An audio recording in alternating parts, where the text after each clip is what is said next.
Muy bien, estamos muy contentos, muy bien, y bueno, esperando que pase, ¿no?, de sus primeras horas ahí en el sanatorio, que se recupere Ale, que bueno, fue una cesárea programada, como todos ya saben. El bebé es gigante, es re grande, porque la panza estaba enorme y se veía, ¿no?, que iba a ser grande, pero lo vi y la verdad tiene unas extremidades así, es todo largo, es todo grandote.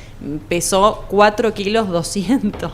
Bien. Para los que conocen a Ale, que saben que ella es toda menudita, que es chiquitita, bueno, el bebé, un super bebé, así le digo yo.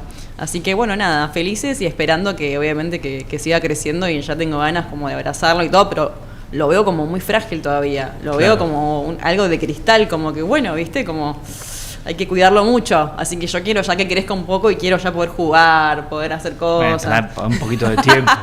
Tu hermana todavía además debe estar, digamos, recuperándose. No, obvio, lleva tiempo, ¿no?, la recuperación, así que sí, todavía tiene un poco más de tiempo, pero bueno, está toda la familia acá acompañando, así que también me deja tranquila que yo vengo acá a trabajar, a cuidar también sus puestos de trabajo, también cuidándola a Ale, pero está mi mamá, mi papá, están todos ahí acompañándola y ayudándola con todo lo que necesite, así que nada, tiene que aprender a ser madre, que no debe ser nada fácil, no me tocó todavía, pero me imagino que debe ser muy complicado. Una aventura importante. Aprenderé un poco junto con ella. Bueno, muy bien, vamos a retomar después obviamente con este tema.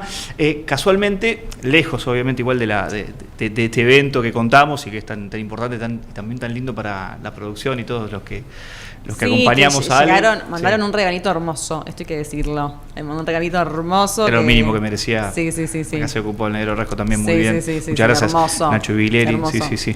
Bueno, hablando justamente de niñez, hoy la temática es un tópico realmente que yo considero que se habla muy poco. Vamos igual a hablar con las entrevistadas que ya están sentadas junto a nosotros. Por un lado, deepfakes y niñez. Un tema que mezcla no solo lo que tiene que ver con las infancias, sino también con algún otro tema que estuvimos conversando en otras oportunidades. Tiene que ver con los avances tecnológicos, con la inteligencia artificial y yo ya no diría directamente con lo que viene, sino con lo que ya está entre nosotros, que es parte de un informe que, bueno, creo que es parte de la sustancia de toda esta preocupación que nos genera y de la que vamos a estar hablando con las invitadas que las voy a estar presentando. Nos acompaña allí en la punta, en el extremo, la doctora Laura Bonote, es abogada, magíster en Derecho, se especializó en Derecho de Infancia y es asesora tutelar del Poder Judicial de la Ciudad Autónoma de Buenos Aires.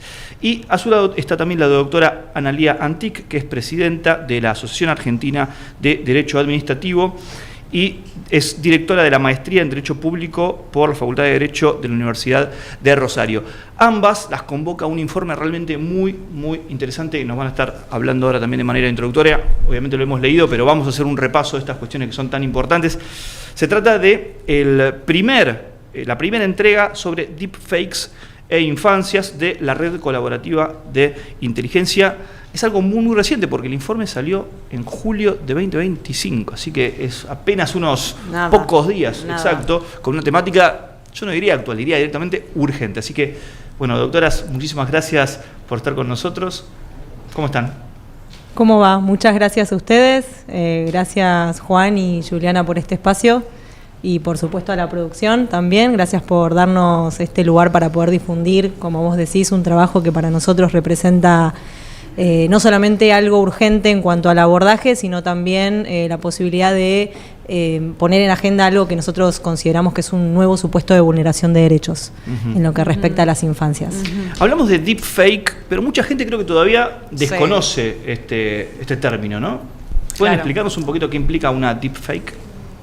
Bueno, traducido como digamos un poco al público que nos está escuchando y un poco también hacia el público al que se dirige nuestro documento, es, una reproducción, ¿no? La generación puede ser de una imagen, de una voz o un video que replica de alguna manera o simula ser algo real, pero que no lo es. Hoy creo que estamos un poquito más concientizados de este término, ¿no? Por ahí en materia electoral, con digamos los últimos en la Ciudad videos. de Buenos Aires, que se difundió un video de Mauricio Macri diciendo que bajaba su candidata de la elección cuando no era así. y eso fue, ¿no? Resonó mucho, pero hay muchas más formas de deepfake, ¿no? Exactamente, hay muchísimas y muchas que por ahí no toman ese nivel de visibilización, digamos, como problemática y que, bueno, en gran parte del trabajo que estuvimos haciendo con Analía y el resto de los equipos tiene que ver con, bueno, poder abordar eso que hoy representa una problemática para las infancias y que en gran parte se está dando dentro de las aulas. Sí, y ahí cuando lo mencionaste, ¿no? Te iba a preguntar por cuáles son los diferentes tipos o los tipos más comunes para que la gente también esté alerta y pueda identificar los casos de deepfake o si sos víctima de deepfake. Porque por ahí el video es lo que uno más imagina, pero también mencionabas audios. ¿Qué otras formas hay también de que uno sea víctima de este tipo de eventos? Bueno, de los casos sobre los cuales en gran parte trabajamos y también algunos que tomaron estado de difusión pública por noticias, porque hoy por ahí empezamos, pones deepfake en un buscador y en gran parte salen deepfakes que tienen a víctimas adolescentes. Digamos que la mayor cantidad de casos se dan con imágenes. La reproducción, o sea, la utilización de la foto de algún compañero o alguna compañera y a través de una herramienta de IA de tipo generativa, lo que se suele hacer es, bueno, colocar la cara de esa persona en un contexto inexistente. La problemática que esto trae aparejado es que muchas de esas imágenes representan a lo mejor contenido de tipo sexual. Entonces eso, bueno, ya es un poco el abordaje que intentamos dar. En España hubo un caso muy famoso, ¿no? Que unos chicos lo hacían con sus compañeras, que les ponían las caras, ¿no? Diferentes videos sexuales ponían las caras de las compañeras. Se conoció por todos lados eso. Sí, exacto. Es un fenómeno que hoy prácticamente lo vemos en todo el mundo. Quizá tenemos algunos países que, digamos, que ya tienen como un andamiaje en materia de normativa o inclusive de abordaje desde lo preventivo. Quizá acá estamos como, bueno, empezando a advertir estos casos como una nueva preocupación, lo que nosotros decimos un nuevo supuesto de vulneración de derechos. Y prácticamente hoy en el ámbito de nuestro país ya empezamos a ver que hay muchos casos en las distintas provincias. ¿Y qué tan, ahí la pregunta obvia, ¿no? ¿Qué tan preparado está el sistema argentino para poder hacer frente a estos casos, ¿no? Que cada vez, como decís vos, aparecen más. O bueno, también pregunto a Analía, ¿no? Bueno, lo que hablamos con Laura recién, estábamos charlando, una de las grandes cosas que tiene la generación de esta guía es cómo se fueron linkeando lugares y personas para hacerla. Yo creo que una de las... Vieron que uno se mete dentro de su universidad o dentro de su trabajo, cuando está en la función, Laura, que es defensora tutelar, dentro de su trabajo, en realidad, a partir de casos que aparecen en la Ciudad Autónoma, a partir de una red que crea el Ministerio de Justicia de Santiago del Estero, a partir de un evento académico en donde se encuentran personas, a partir de que, aparte fue un show porque se encuentran en Rosario, hay un evento sobre inteligencia artificial. Yo justo no voy porque les confieso que estaba acá en Buenos Aires viendo a Shakira. Entonces me llama... Gran excusa. Gran excusa, o sea, estaba totalmente justificada, ¿verdad? Me contra. Me llama el decano y me dice, qué raro que no estuviste, estuve con tal persona que resultó ser Laura. Me comenta todas estas cosas, me pone a Laura en contacto, hacemos una primera reunión y es como todo se empezó a dar naturalmente respecto de que íbamos a trabajar sobre esos casos. Nosotros en Rosario tenemos un laboratorio de innovación sostenible que trabaja sobre la transversalidad, no solo del derecho, sino cómo el derecho tiene que dialogar con otras disciplinas y otros saberes, y todo fue encajando, la UBA con el IALAB y todo ese trabajo que viene haciendo enorme también en materia de IA, y se fueron sumando actores. Los últimos que se sumaron fue SAIA, la Sociedad Argentina de Inteligencia Artificial, y se trabaja este tema. Yo no soy experta en infancia, yo soy administrativista, que hago derecho urbanístico y me encantan las tecnologías. Hace años que estamos investigando sobre esto, y en la conciencia de que hay que, y los abogados sobre todo, sacarnos el ropaje y aprender de esto para poder proteger derechos o para poder entender cómo entramos a este mundo, se dio todo esto que dio como producto esta IA. Vos dijiste muy bien recién, Bauti, la primera entrega, porque apenas se escribe esta IA, que tiene días, Con Laura seguimos hablando, los otros nos seguimos reuniendo por Zoom, y sigue apareciendo cosas en donde nos empezamos, recién hablamos con Laura, que utilizó una frase que me encantó, esta guía es dinámica, es decir, que evidentemente la realidad hoy, cada vez en tiempos más cortos, te va colocando frente a problemas que no tienen soluciones tradicionales. Pero además, no sé si vos recién justamente reconocías, Analía, que venís de otro campo, que no tiene que ver con la niñez, que es un poco lo que nos pasa a nosotros, ¿no? Eventualmente me pasa a mí como abogado, no soy un especialista en niñez, ni estoy íntegramente ligado con eso. Siento que se sabe poco de esto, al margen de que es dinámico, es una materia realmente muy dinámica, siento que tal vez no estamos hablando lo suficiente. No estamos hablando, no estamos poniendo los temas que tenemos que poner. Al derecho le cuesta mucho entender la parte de la alfabetización. Es como que nosotros nos descansamos en que vamos a regular y que con esa regulación vamos a resolver problemas. Miramos más que la prevención, la sanción.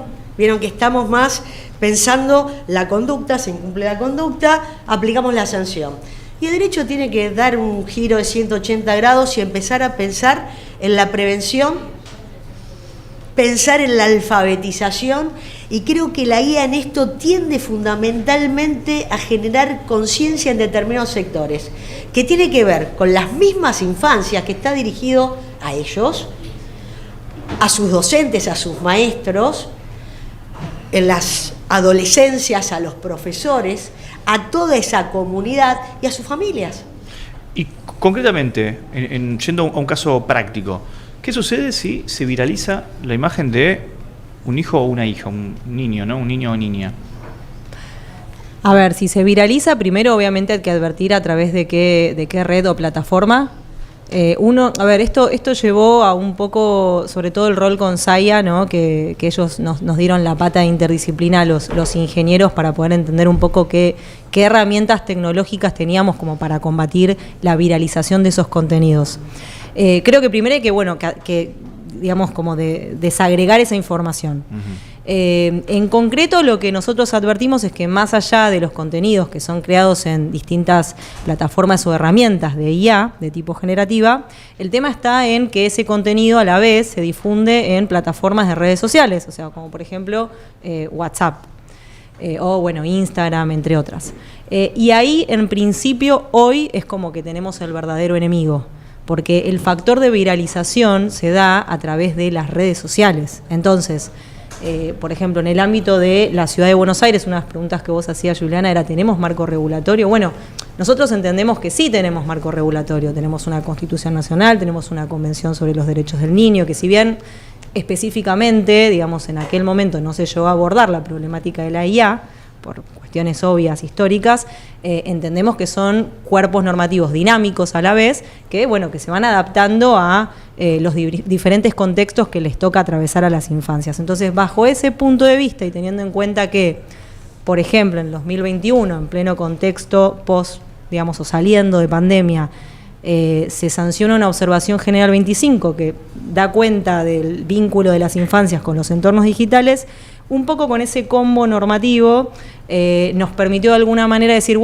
tenemos esto, hay un protocolo en la Ciudad de Buenos Aires, hay protocolos en distintas provincias también sobre el abordaje de algo que se llama violencia digital, y un poco la idea es, ¿qué se hace? Se trabaja en el aula, se trabaja entre pares, por eso resalto lo que dijo Analía en términos de prevención, el abordaje, la educación, los factores de concientización de las familias, el control parental no solamente como una herramienta que la gente dice, lo tengo en el dispositivo, no, es básicamente lo que nosotros trasladamos como responsabilidad parental a los entornos digitales.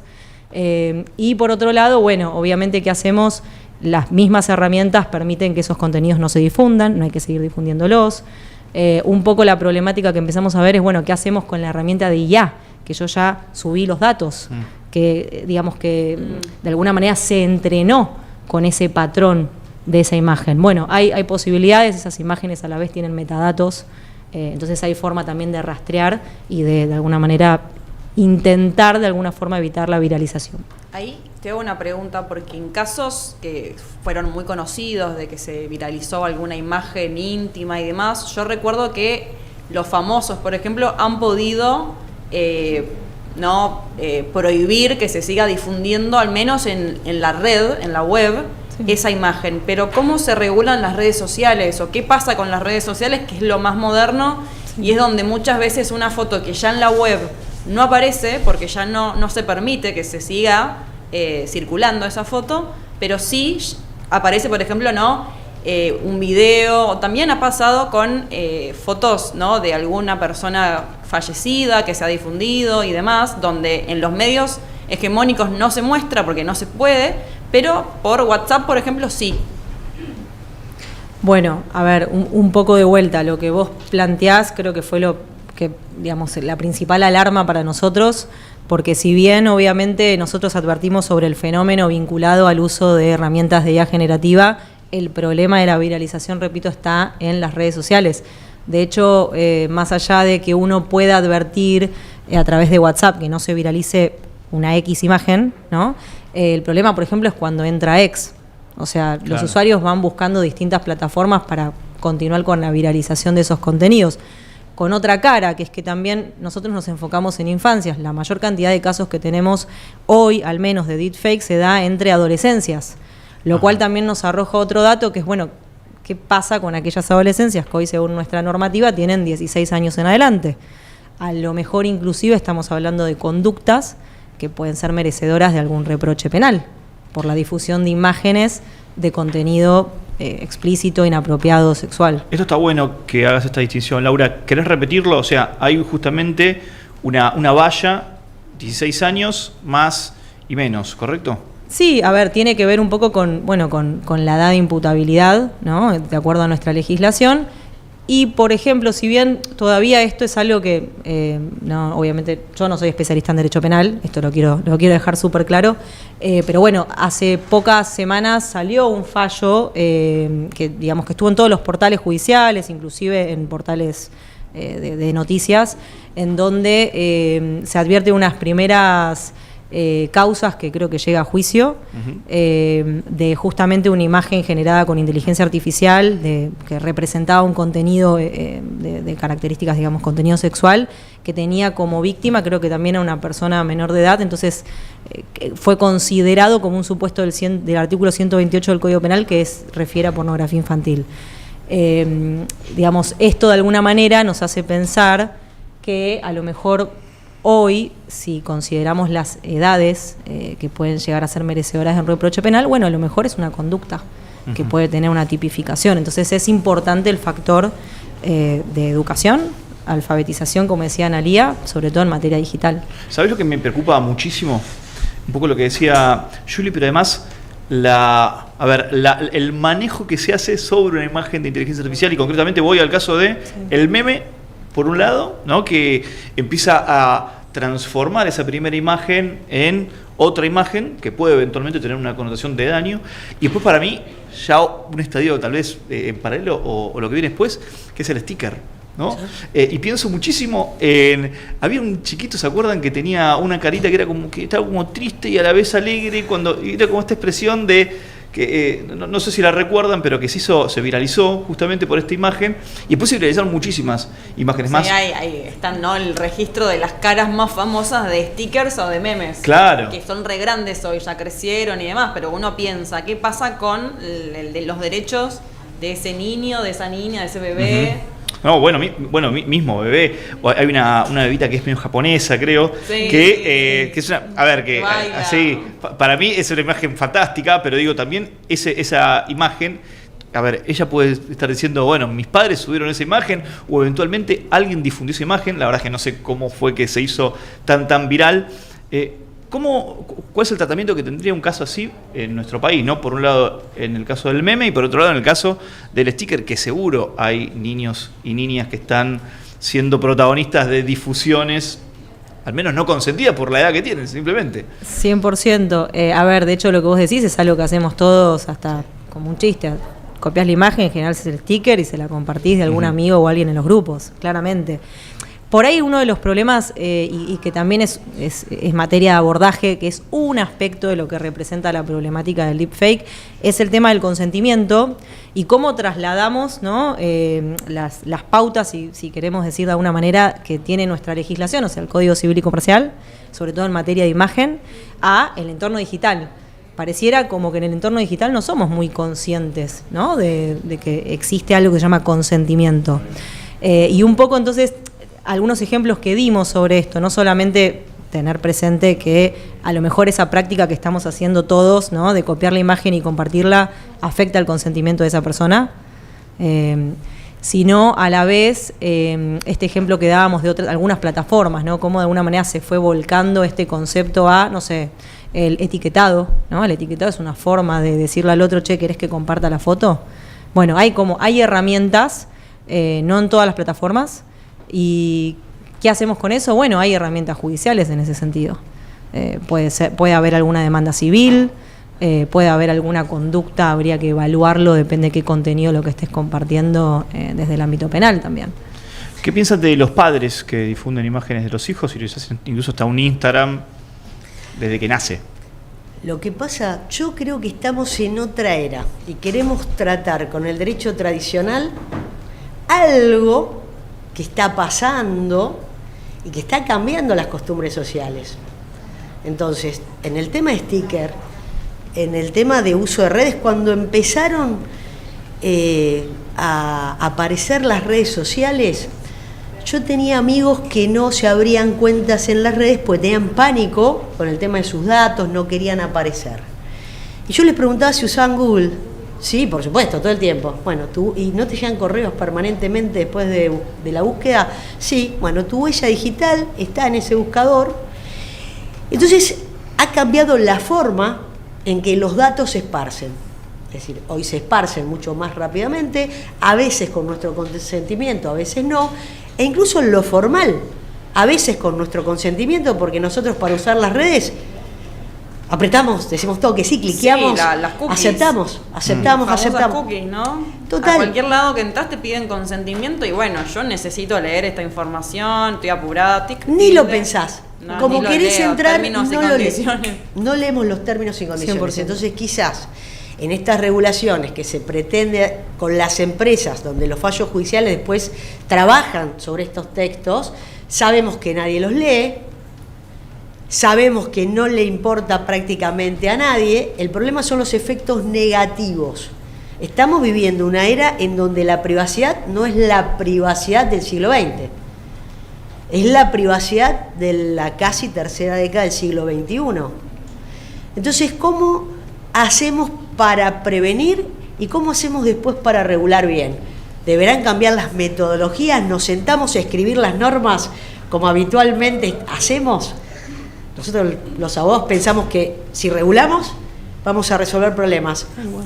Y hoy hay otros dispositivos de pruebas, de ensayo, por ejemplo los gemelos digitales, que ya ahí no hay deepfake. Acá lo que hay es una representación en el mundo virtual de exactamente lo que existe en el mundo físico. Y quizás debiéramos probar formas de solución, no sé si a través de regulaciones imperativas, quizás también utilizando muchos soft law, que hoy son las maneras, las buenas prácticas, empezar a probarlos en estos lugares de entornos cuidados, porque hoy tenemos esa tecnología para hacerlo, para luego ir buscando esas soluciones que hoy se nos escapan de las manos. Hoy estamos en un momento que es como tapar el sol con las manos con las soluciones tradicionales. Y acá meto una pregunta más, que muchos sentimos que todo lo que incluye Internet, ¿no? Por así decirlo, es como un lugar anárquico, que esto no se regula, que no hay ningún tipo de regulación sobre lo que uno hace, sobre lo que hace el otro. Entonces a veces uno siente que ahí puede pasar cualquier cosa. Y quiero preguntarles a ustedes, para también los que nos están viendo y la gente que cree también esto, ¿qué respuesta es la más adecuada para esta pregunta que todos nos hacemos, o esta hipótesis que tenemos? Es que es anárquico desde el punto de vista de lo que tradicionalmente entendemos como orden. Las redes las han creado privados. Y los privados, cualquiera de estas redes, funcionan como las funciones del Estado tradicionales.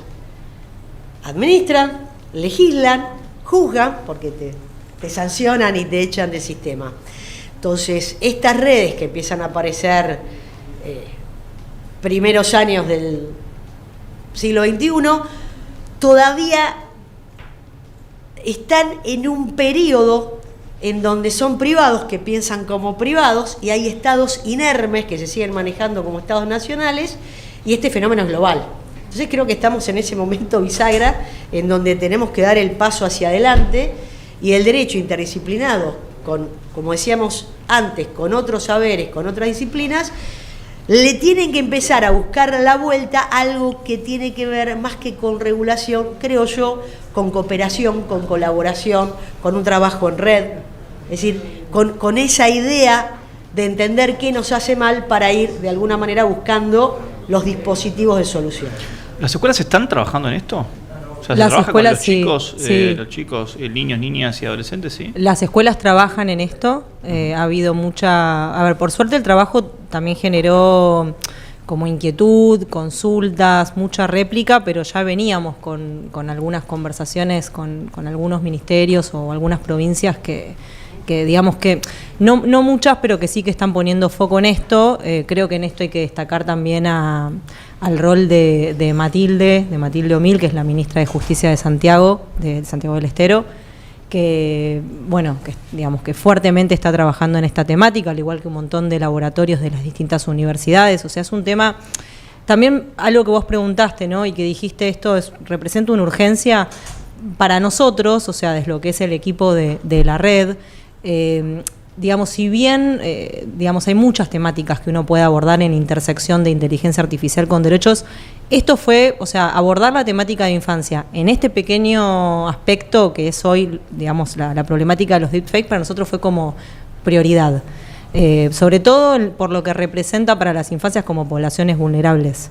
Y un poco algo que vos preguntabas, Juliana, en cuanto a la regulación, de vuelta, comparto con Matilde, esto es una mirada más global, pero bueno, sí en el interín tenemos, de vuelta repito, pero tenemos una convención y tenemos un órgano de interpretación de esa convención, que es el Comité de los Derechos del Niño, que de alguna manera nos ha brindado pautas para la interpretación en la actualidad, considerando la inteligencia artificial. A lo mejor en ese momento, 2021, no pudo tener en cuenta lo que iba a ser el boom de la IA generativa.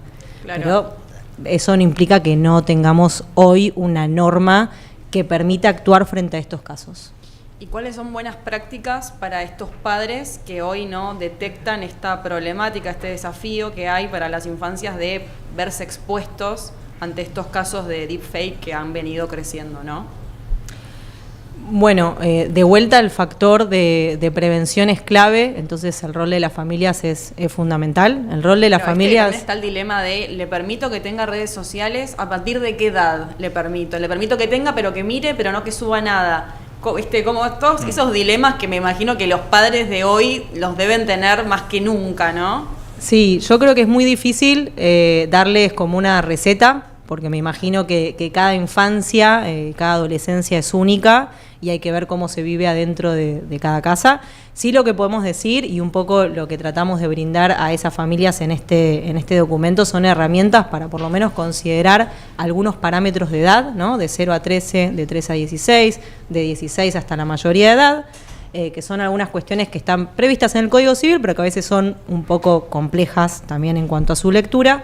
Entonces lo que intentamos hacer es, bueno, este concepto de consentimiento en definitiva y esta posibilidad de que los adolescentes también tomen herramientas o su voz, ¿no? Para elegir redes sociales, etcétera, o plataformas distintas de redes sociales, de IA y demás, va acompañado de algo que es la autonomía progresiva, ¿no? Que es este camino de crecimiento hasta cumplir la mayoría de edad, en donde es muy importante que las familias se involucren. Entonces, un poco los ejemplos que dimos son, y esto por ahí creo que traduce el problema.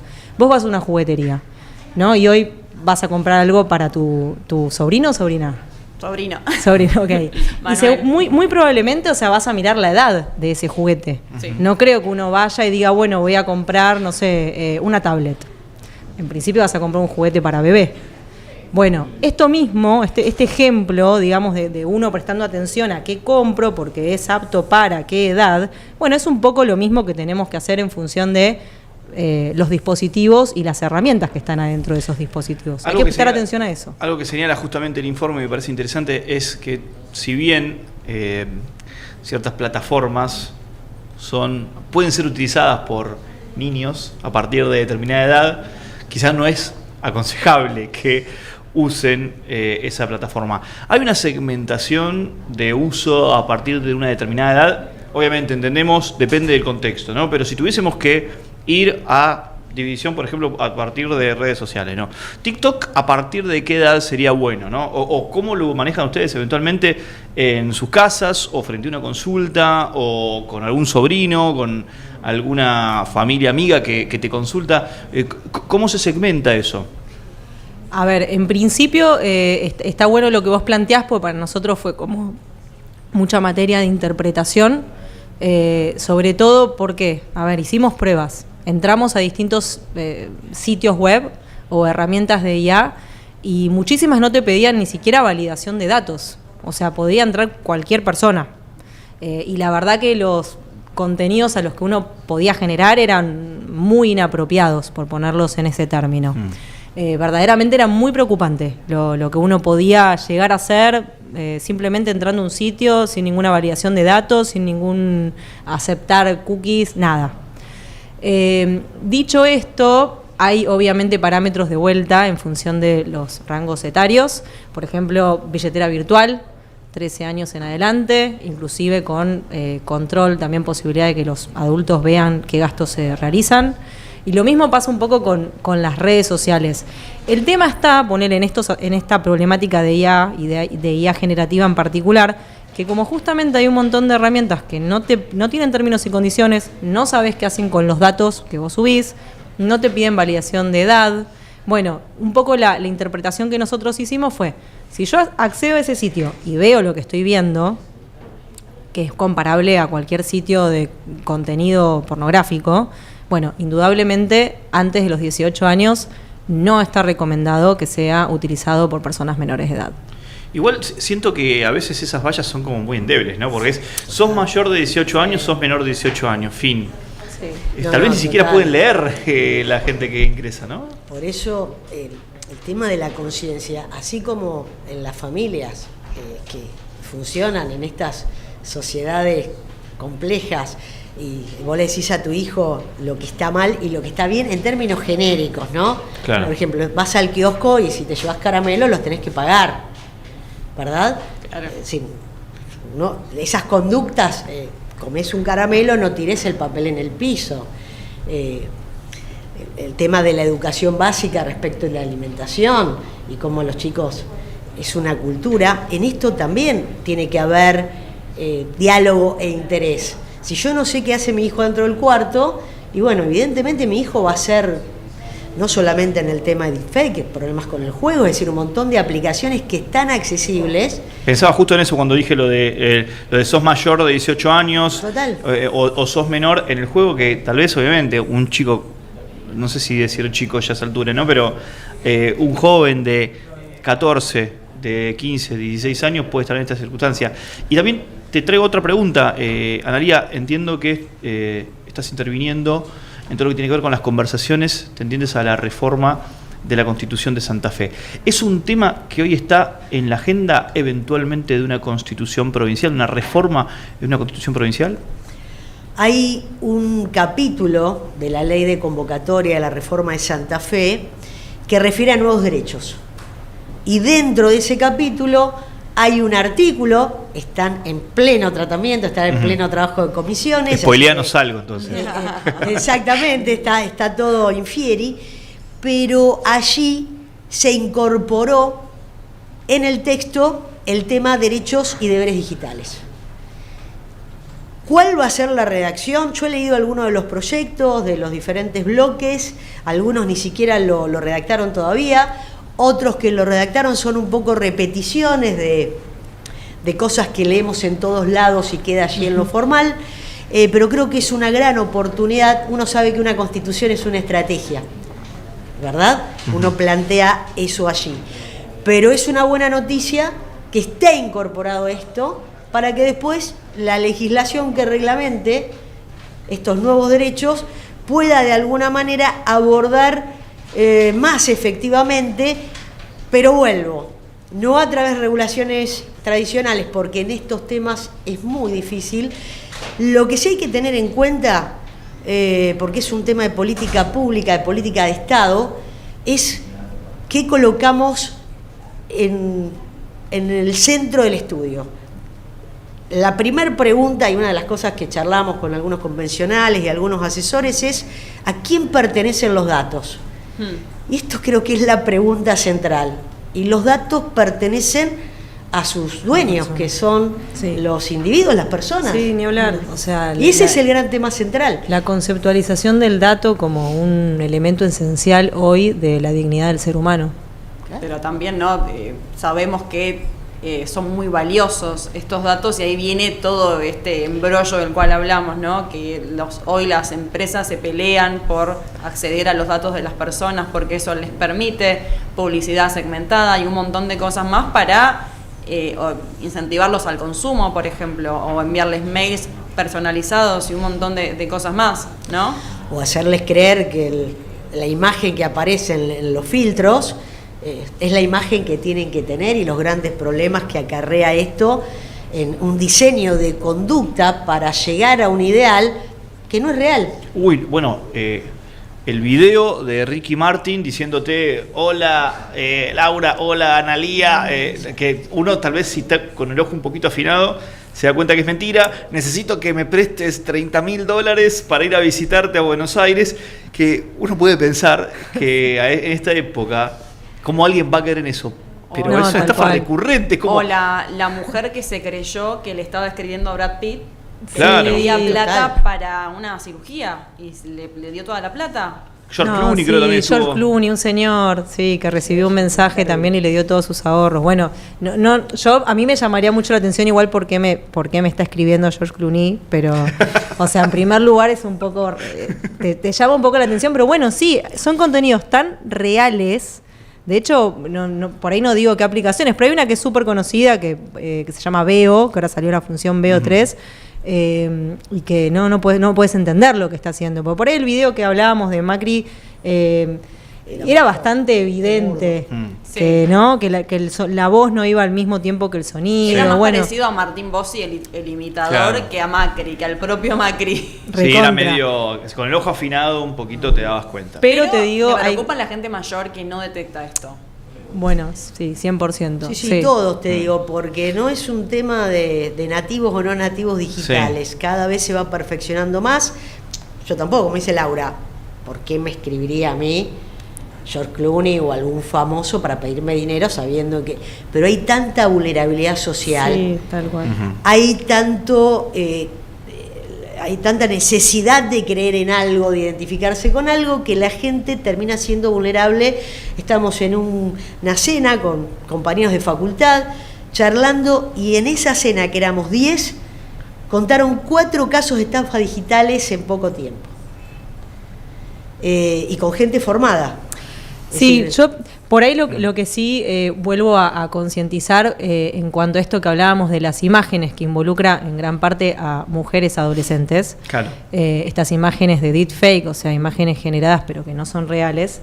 Yo creo que el principal problema es que a lo mejor se puede advertir que es falso, pero a la persona, a la adolescente, ya lo colocó en esa situación. Claro, el daño ya. O sea, ya te viste expuesto, ¿no?, claro, en esa foto, en esa imagen o haciendo lo que sea que se haya reproducido. Claro. Y una ahí que me quedó cortita y es ¿qué consecuencia le puede caer a esta persona que, por ejemplo, el tipo que le mandaba fotos de Brad Pitt a esta mujer y que le hizo creer que él era Brad Pitt y que necesitaba dinero?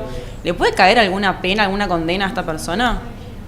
Bueno, supongo que ahí estamos en un supuesto de estafa. Total. Quizá hay algo que me pareció muy, muy interesante, es justo ayer leí un informe de una fundación de Reino Unido que, o sea, vale aclarar, tienen como unos informes muy novedosos, han abordado muchísimo esta problemática, y uno de los temas que se empieza a ver es el reproche penal a aquel que, por ejemplo, instruye o enseña a otro a promptear este tipo de imágenes.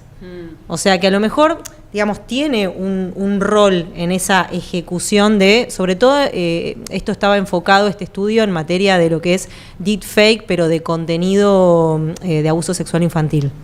súper interesante, ¿no? Porque va más allá de la persona que realiza la estafa o que truca, digamos, la imagen o lo que sea. También va más, o sea, involucra a la persona que enseña y que difunde este tipo de acciones. El instigador o el autor intelectual. Sí, un temón. La verdad es que un tema interesantísimo. Se me abren, y creo que también a Juli, se nos abren 1.000.000 de pestañas. Lamentablemente son y 47. Sabemos que las colegas tienen otro compromiso. Sí. Así que bueno, les agradecemos muchísimo, Laura, Analía, por haber pasado por aquí por Forum Shopping. Bueno, las estamos esperando porque este tema seguro va a dar que hablar. ¿Sí? Así que muchas gracias. Muchas gracias a ustedes. Muchas gracias. Juli, pensaba en esto de...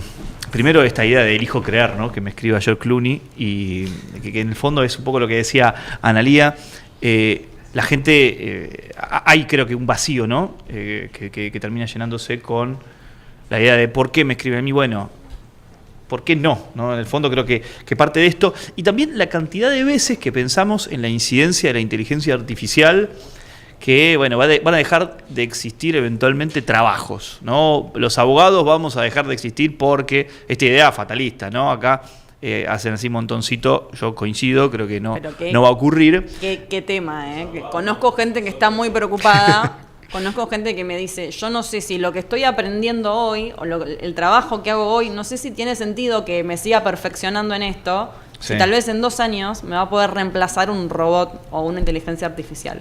Una locura, pero escúchame, lo que dijo Laura recién, que me pareció fantástico, un abordaje que no tenía. Uno puede pensar, bueno, en el día de mañana uno de los posibles trabajos a futuro es el hecho de desarrollar, eventualmente pulir un prompt. Ahora, ¿qué pasa con el tipo o la tipa que enseña prompts a alguien para cometer un hecho indebido, como es, por ejemplo, la generación de una imagen de pornografía infantil? Me parece, fantástico en el término estrictamente de la fantasía, ¿no? Que termina convirtiéndose en realidad. O sea, alguien enseñándole a otro alguien cómo básicamente cometer un delito o cómo generar imágenes que claramente están o son repudiadas por la legislación, ¿no? Sí. Lo complejo de esto, sí. Y la poca dimensión, creo que todavía hablamos muy poco de esto, ni siquiera entramos en una discusión profunda de cómo va a incidir a niños, niñas y adolescentes. Yo creo que ya estamos empezando a ver las primeras repercusiones, como bien en el caso que vos señalabas, pero estamos todavía en la génesis del conflicto, ¿no? Sí, son los primeros casos que van apareciendo y que también son casos emblema, que después también van a dejar una jurisprudencia para todos los que vengan después. Uh-huh. Pero sí, obviamente que resuenan mucho porque son los primeros casos que también se hacen virales, que uno va conociendo, que uno también se sorprende porque no estamos acostumbrados a este tipo de cosas, ¿no? Lamentablemente pasa cada vez más. Estamos acostumbrados, lamentablemente, a otras cosas, ¿no? Uh-huh. Pero sí, es un tema súper vigente y que, lamentablemente, de nuevo, van a haber cada vez más cosas que van a ir apareciendo, ¿no? Con la inteligencia artificial y con el avance que esto contempla. Sí, y un poco lo que decía también Analía Antic, haciendo tal vez un mea culpa del mundo, los operadores del derecho, ¿no? Los abogados y abogadas, es que muchas veces tendemos a pensar la vida o los procesos, la tecnología con el prisma de lo que ya conocemos, de el derecho como hoy lo concebimos, y seguramente, probablemente, el derecho que está, ya no te diría lo que va a venir, es un poco lo que recién decíamos, lo que ya está hoy en pleno desarrollo requiere otro tipo de, no binoculares, directamente anteojos, de otro prisma para empezar a ver cómo tratamos y cómo pensamos estos nuevos procesos que vienen a sorprendernos si es que no tomamos las precauciones. Vos bien también consultabas en relación a si el Estado está preparado para esto, ¿no? Si estamos todos preparados para lo que ya está en curso. Para mí, esto de la generación de imágenes, que lo puede hacer cualquiera, un niño o niña, incluso en un tono jocoso, como un meme o incluso como un sticker, me parece una...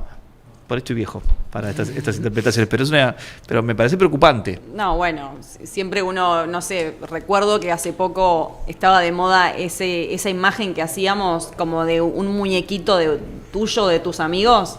Por ejemplo, Bauti Starter Pack. Uf. ¿no? Y venía la cajita del ¿Te muñeco acordás? de Bauti. Hiper reciente. Hiper reciente, Claro. fue hace unos meses nada más. Y todos los elementos que vos, no sé, bueno, un maletín, no sé, la Constitución Nacional, ¿viste? Bauti, el abogado. Y después, ¿no? Todos pensamos en ese uso divertido, ¿no? Recreativo para nuestros amigos. Y después si nos ponemos a pensar un poco más, alguien podría usar también de esa forma, pero para cosas maliciosas. Claro, el Como- Starter Pack, sí, no sé, el Bauti o el Juli Starter Pack, y que tal vez no nos sintamos tan cómodos con ese Starter Pack difundido, ¿no? Pero sí, pero eso era divertido entre amigos. Pero después imagínate que esa misma tecnología la usa otra persona, pero con ganas de jorobarte. Claro. Y de golpe hace una imagen tuya, no sé, pegándole un perro, ni idea, ¿viste? Como te jode, o Tal sea, cual. te afecta tu imagen. No tenés ganas de que aparezca una foto tuya pegándole un perro. Obvio. Sí, ¿viste? No, además, a ver, esto ha sucedido, no es ninguna novedad, te puede hacer desde perder un trabajo hasta condicionar tu participación en algún espacio Y determinado. por más que después se compruebe por determinadas formas que no eras vos, a muchos ya les va a caber la duda, muchos van a creer que sí, que fuiste vos. O sea, realmente eso es muy difícil de limpiar, de sanear, cuando ya corrió la imagen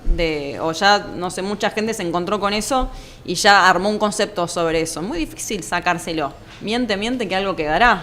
Sí, seguro, y yo te preguntaría también hasta dónde, porque siempre hay alguien que va a creer. Los límites de hoy de la mentira y de la verdad son complicados a No, partir de estamos la en la era de generación, la ¿no? posverdad, La ¿no? posverdad. Las fake news, que son, bueno, todo muy fake porque son términos que vienen de Estados Unidos, que están armados en inglés, pero las fake news son las noticias truchas, el deepfake sería como el trucho profundo. Claro, sí.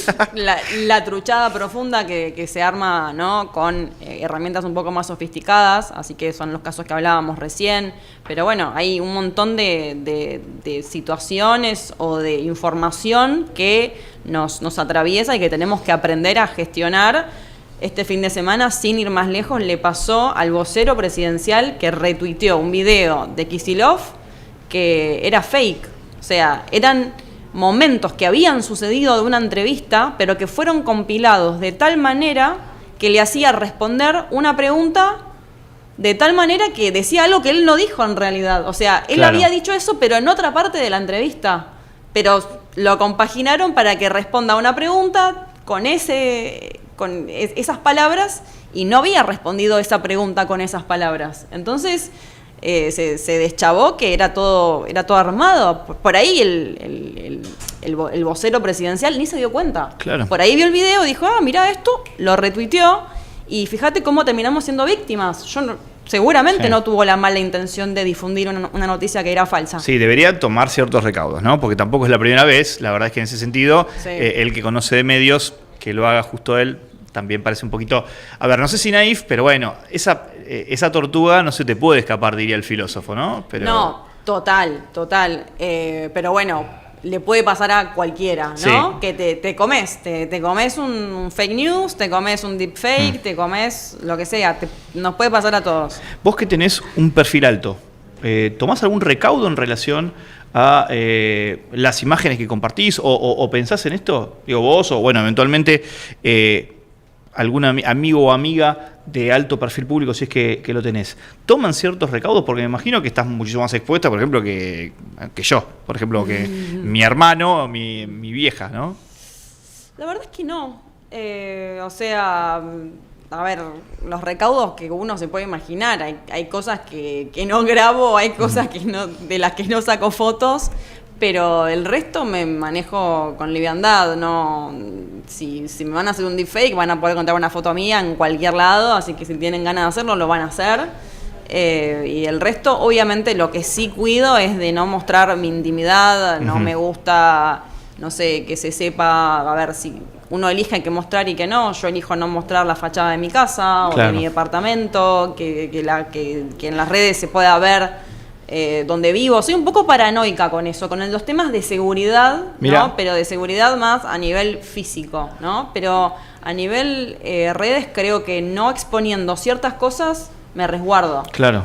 Por eso hay cosas que decido no exponer. Cada vez subo menos. La verdad es que cada vez uso mis redes más a título profesional que a título personal. Cada vez muestro menos dónde estoy. A veces me pregunto el tema de las stories, digo, Sí. ¿ya hace falta que muestre dónde estoy? Tal vez. De hecho, el otro día había un comentario de alguien que decía, ¿estamos de acuerdo en que las stories se suben cuando te vas del lugar, no cuando estás ahí? Como también Es buena esa reflexión, ¿eh? Yo pensaba por el lado de, mirá qué ingenuidad, ¿no? Por el lado de la marca de agua, pero bueno, claramente, claro, la subiste.